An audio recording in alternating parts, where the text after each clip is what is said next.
My mom got thrown out of the city council meeting for refusing to sit down, and I couldn't stop clapping. The developer was bribing officials.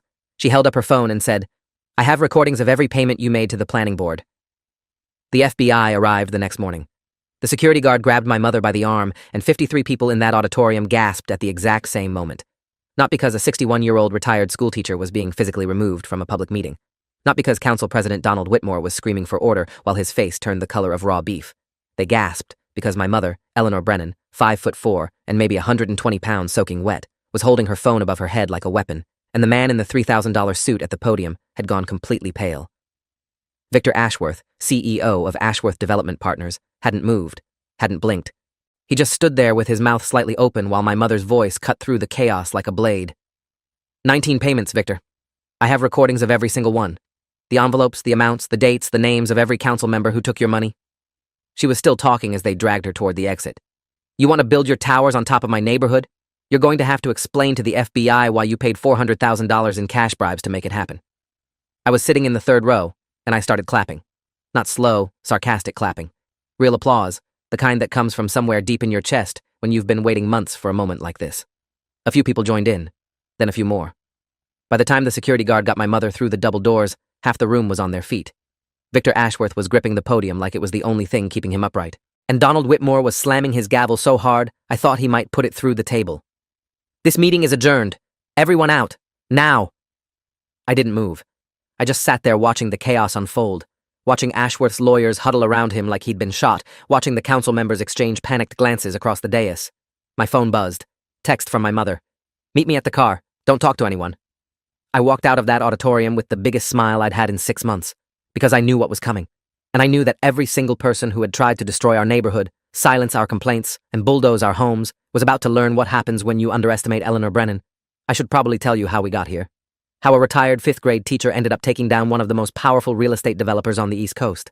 How our quiet little neighborhood became ground zero for one of the biggest municipal corruption scandals in our state's history. It started 18 months ago, with a letter. I'd been living in my childhood home for about 3 years at that point. After my divorce, I moved back to Riverside Heights to help take care of my dad during his chemo treatments. He passed 8 months later, and I just never left. The house was paid off, my mom needed company, and honestly, I needed somewhere to rebuild my life. Riverside Heights isn't fancy. It's a working-class neighborhood on the east side of the city, about 40 square blocks of small houses built in the 1950s, tree-lined streets, porches where people actually sit and talk to their neighbors. The kind of place where everyone knows everyone, where kids still play in the street, where the same families have lived for 3 generations. It's also, as we would soon learn, sitting on some of the most valuable undeveloped land within city limits. The letter came from the city planning office. Notice of proposed zoning change. I almost threw it away. My mother didn't. She read every word, then read it again, then called me into the kitchen with that look on her face, the one that meant someone had made a serious mistake. They want to rezone the entire neighborhood for high-density commercial development. She slid the letter across the table. Mixed-use towers, retail space, luxury apartments. I skimmed it. They can't just do that. People live here. This is residential. She pointed at a paragraph near the bottom. They can if the council approves it. There's a public hearing scheduled for next month. I remember thinking it was nothing. A formality. No way the council would approve destroying a 60-year-old neighborhood to build condos for rich people.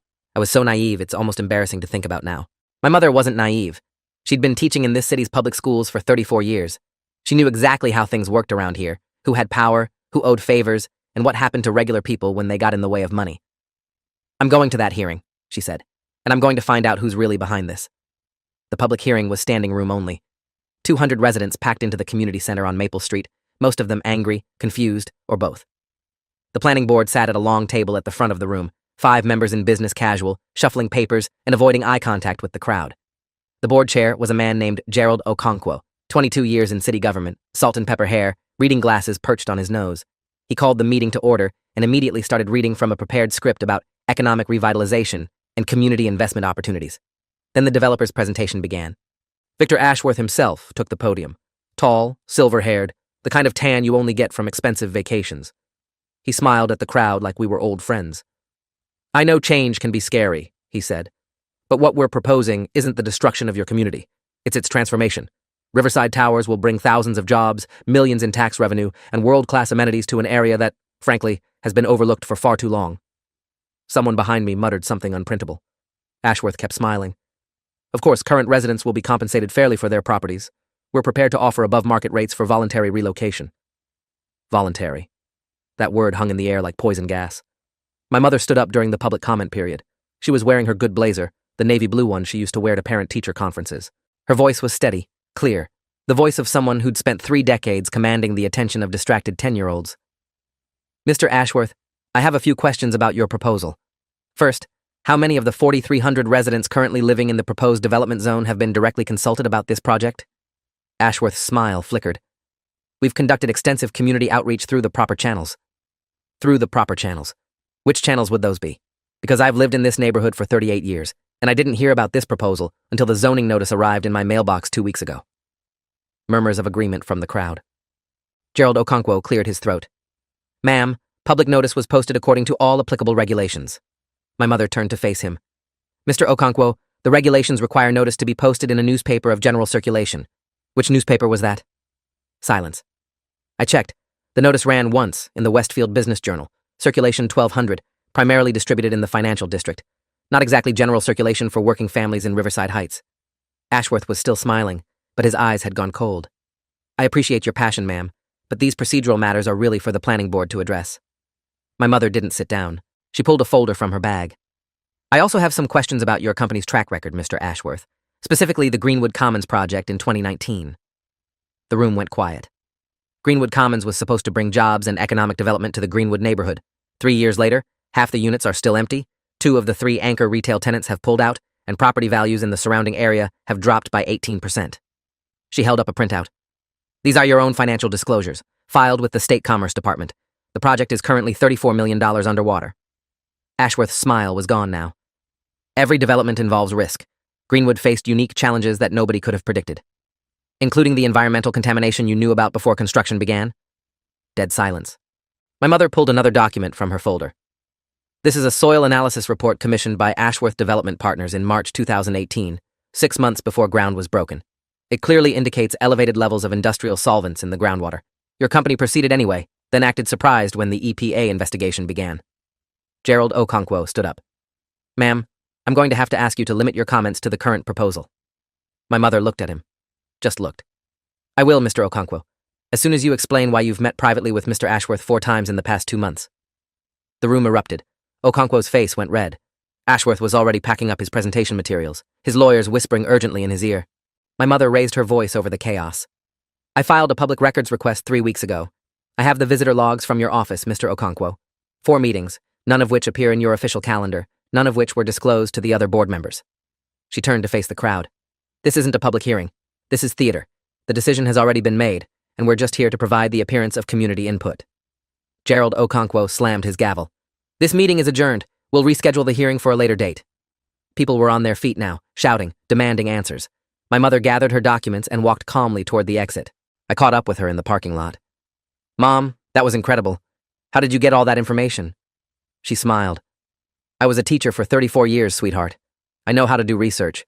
I also know when someone is lying to my face. She unlocked her car. This isn't over. Not even close. They thought we would roll over and accept this. They thought we were too poor, too uneducated, too powerless to fight back. She looked at me with those steady gray eyes. They were wrong. Over the next 3 months, my mother became the de facto leader of the Riverside Heights resistance, which is what the local news started calling us.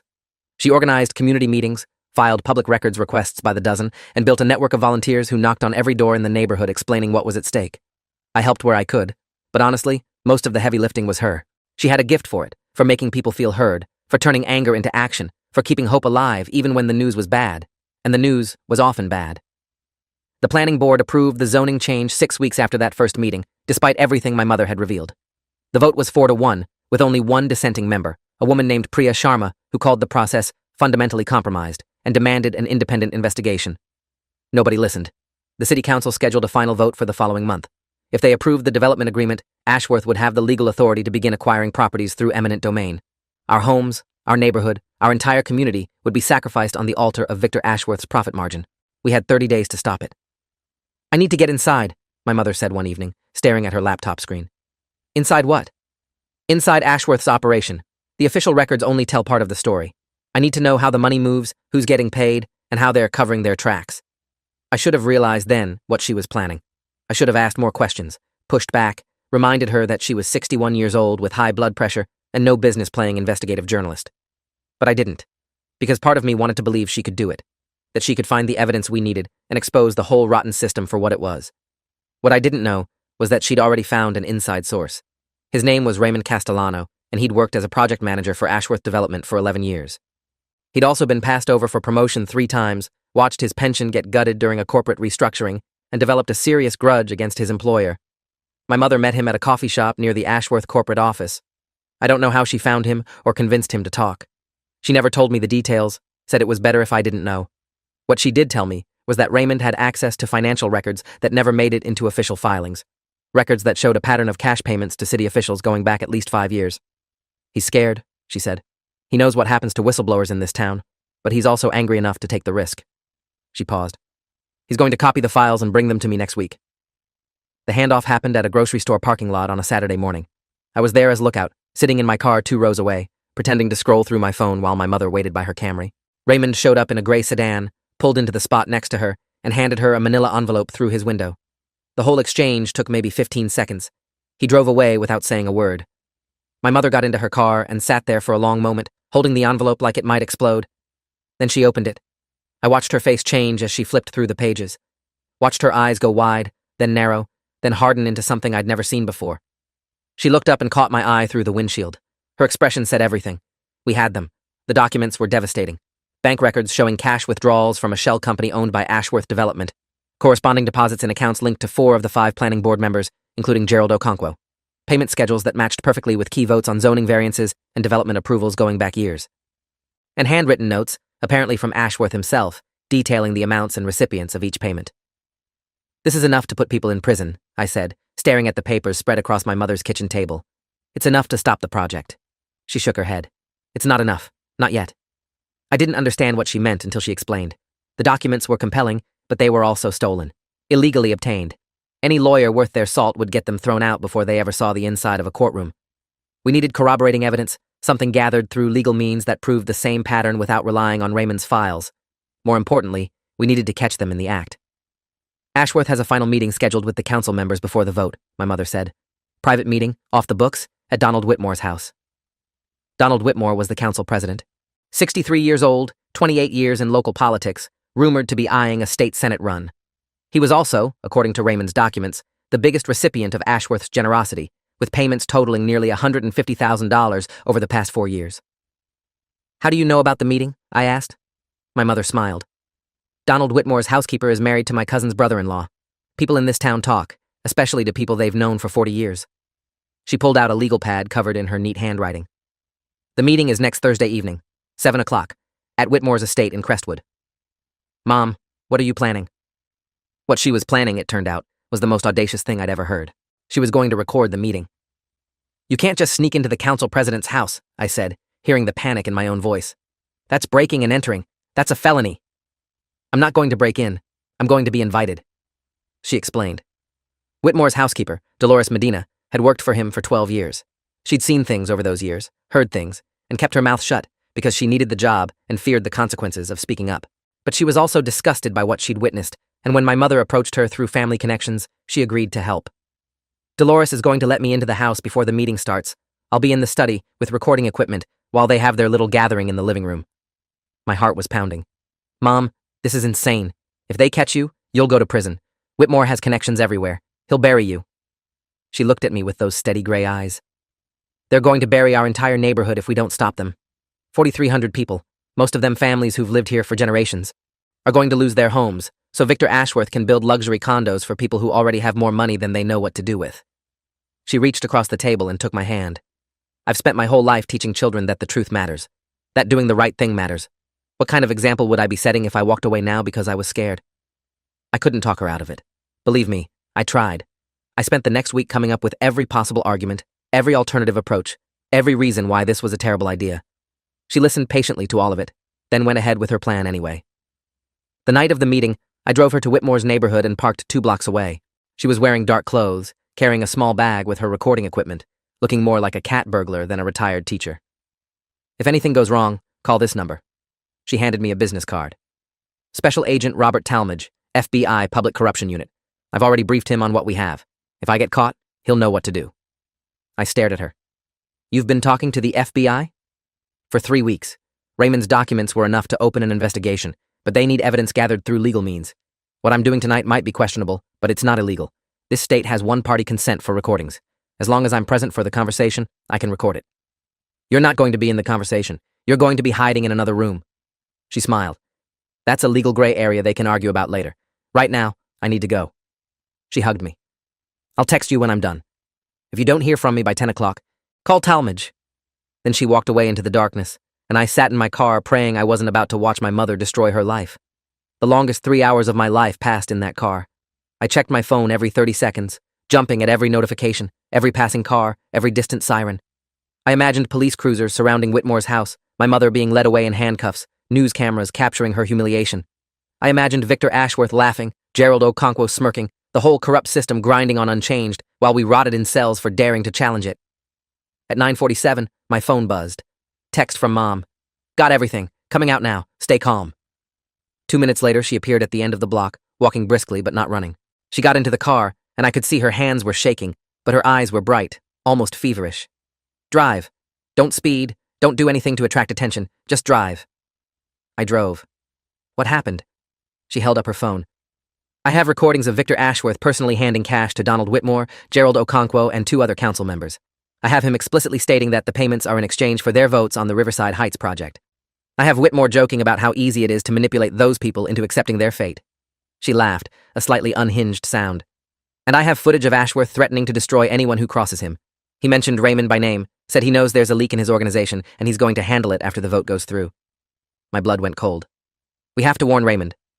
We called him from a burner phone my mother had bought specifically for this purpose. No answer. Called again. Nothing.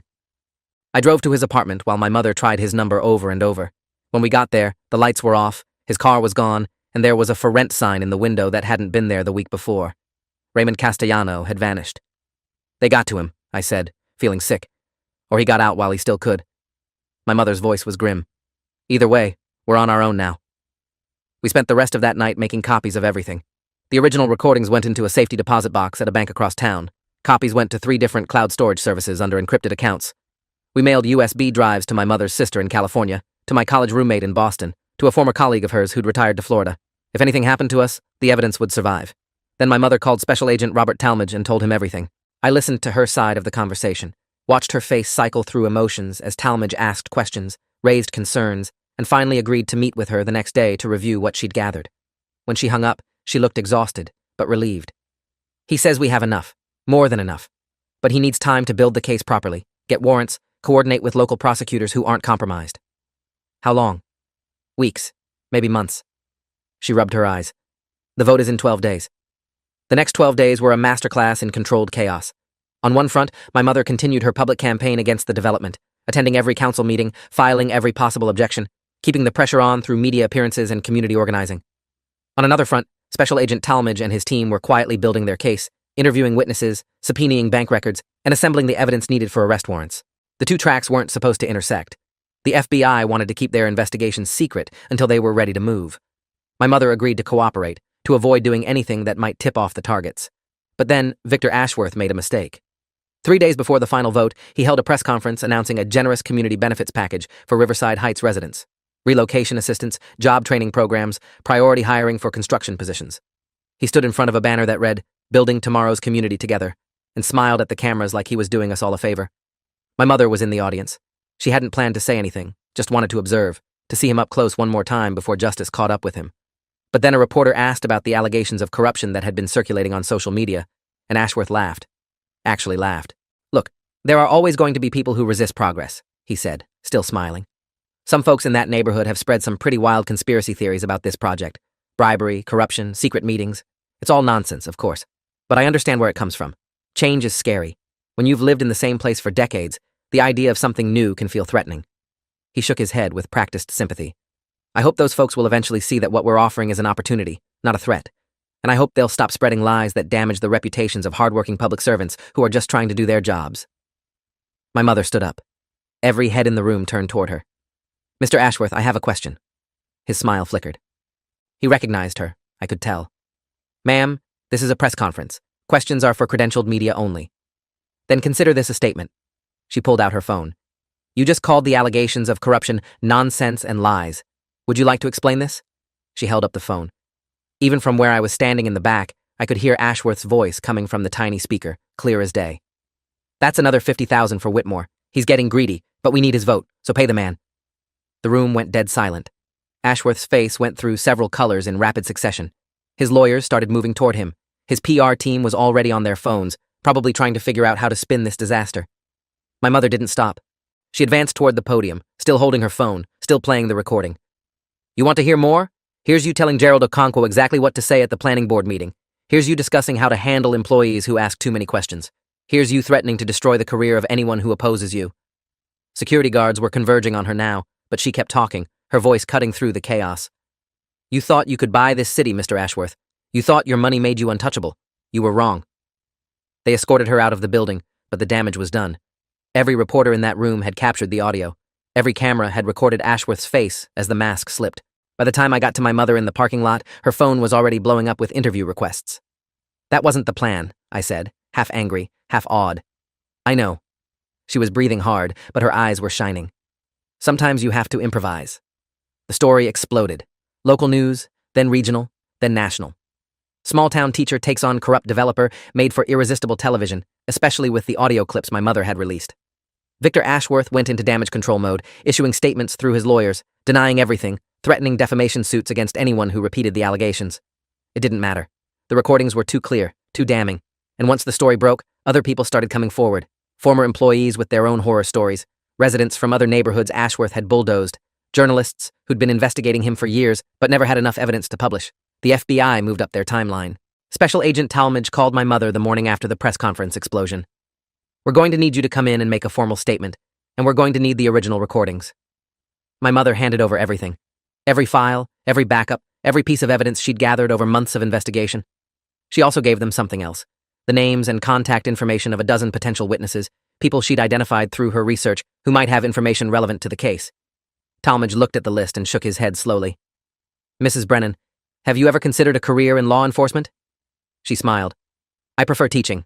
The hours are better. The final city council meeting was scheduled for the following week.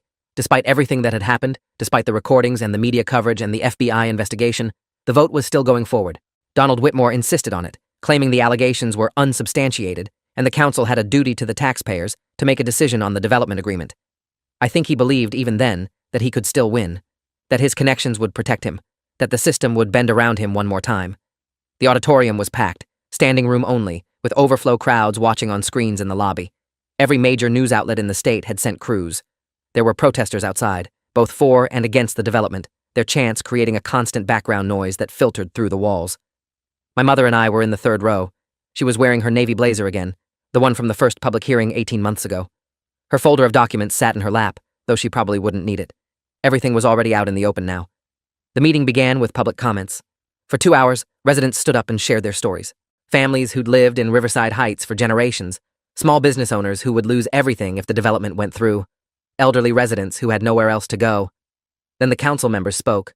One by one, they gave their statements. Some were clearly nervous, glancing at the cameras, choosing their words carefully. Gerald Okonkwo wasn't there.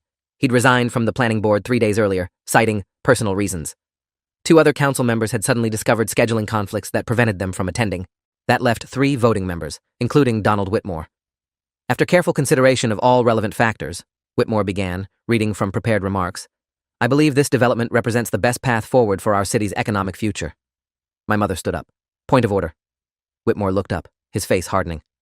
Ma'am, this is not the public comment period. Please sit down. She didn't sit down. I have information directly relevant to your statement, Mr. Whitmore. Information the public has a right to hear before any vote takes place. Whitmore's gavel came down. Security, please escort this woman from the chamber. 2 guards started moving toward her. My mother reached into her folder and pulled out her phone. I have recordings of you accepting cash payments from Victor Ashworth. 19 separate payments over 4 years, totaling $147,000. I have you on tape discussing exactly how to manipulate this vote. The guards hesitated. The crowd was on its feet. Whitmore was shouting, his face purple, his gavel crashing down again and again. Remove her! Remove her now! They grabbed her arms. She didn't resist, but she didn't stop talking either. I have recordings of every payment you made to the planning board, she shouted, loud enough for every camera to hear. The FBI has the originals. They're executing search warrants as we speak. That last part wasn't technically true. Not yet. But the effect was immediate. Whitmore froze. The other council members looked at each other in panic, and Victor Ashworth, who had been sitting in the front row looking smug and confident, went absolutely white. The guards pulled my mother toward the exit. I stood up and started clapping. Not because it was over, but because she'd done it. She'd stood up to every one of them, refused to be silenced, refused to back down, and made them hear the truth whether they wanted to or not. Others joined in. Then more. By the time she reached the doors, half the auditorium was applauding, their cheers drowning out Whitmore's desperate calls for order. "This meeting is adjourned," he screamed, but nobody was listening anymore.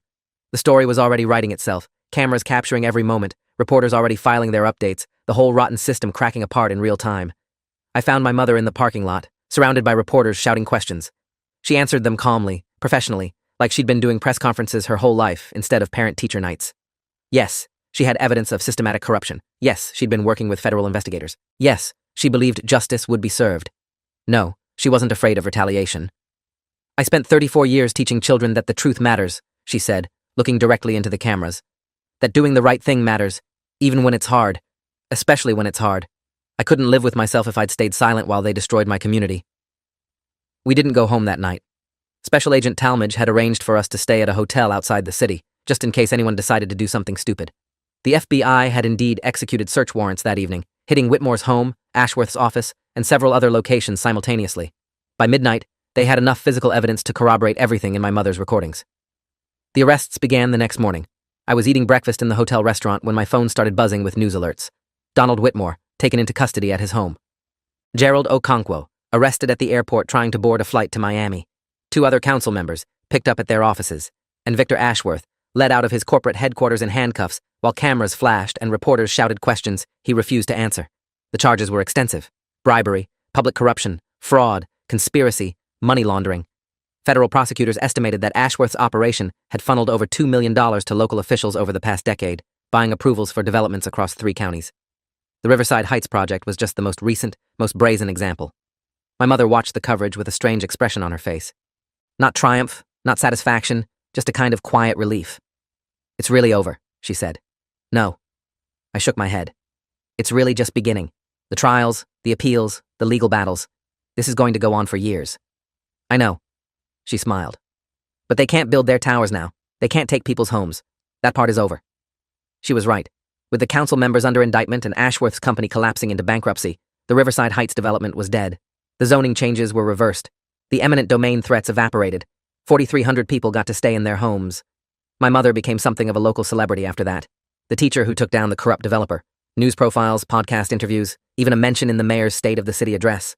She handled it all with the same calm dignity she'd shown throughout the whole ordeal, deflecting praise and insisting the real heroes were the community members who'd organized, marched, and refused to give up.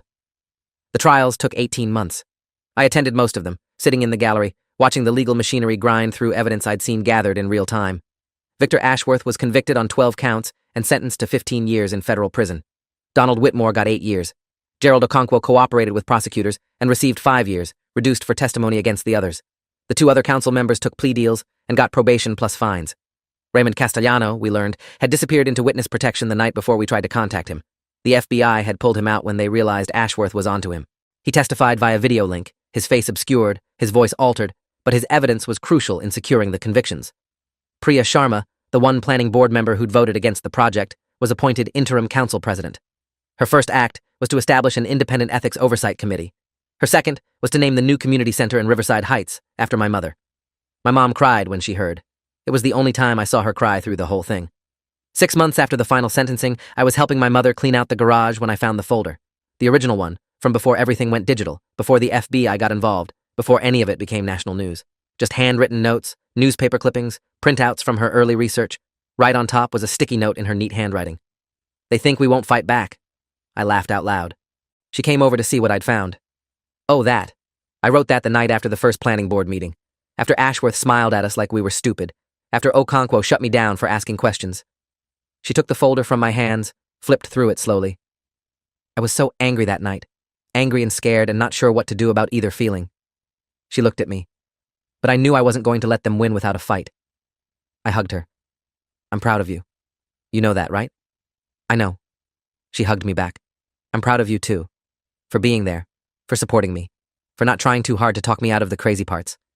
I laughed. I definitely tried to talk you out of the crazy parts. You did, but not too hard.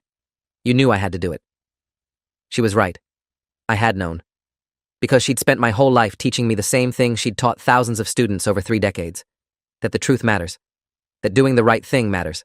That sometimes you have to stand up and refuse to sit down, even when they're dragging you out the door. Last week, I drove through Riverside Heights for the first time in a while. The neighborhood looks the same as it always did. Small houses, tree-lined streets, kids playing on porches. The Brennan Community Center was having some kind of event, people spilling out onto the lawn, music playing, the smell of barbecue drifting through the air. I pulled over and watched for a few minutes. My mother was in the middle of it all, naturally, talking to neighbors, hugging former students, laughing at something someone said. She looked happy, peaceful, like a woman who had fought the hardest fight of her life and won, not just for herself, but for everyone around her. I thought about Victor Ashworth in his federal prison cell, about Donald Whitmore trying to rebuild his reputation from nothing, about Gerald Okonkwo explaining to his grandchildren why Grandpa went away for a while. Then I thought about the 4,300 people who still had their homes because one retired teacher refused to be silent. My mother caught my eye across the lawn and waved. I waved back. She didn't need to say anything. Neither did I. Some things you just know. Thanks for watching till the end. Make sure to subscribe and like to not miss the next story.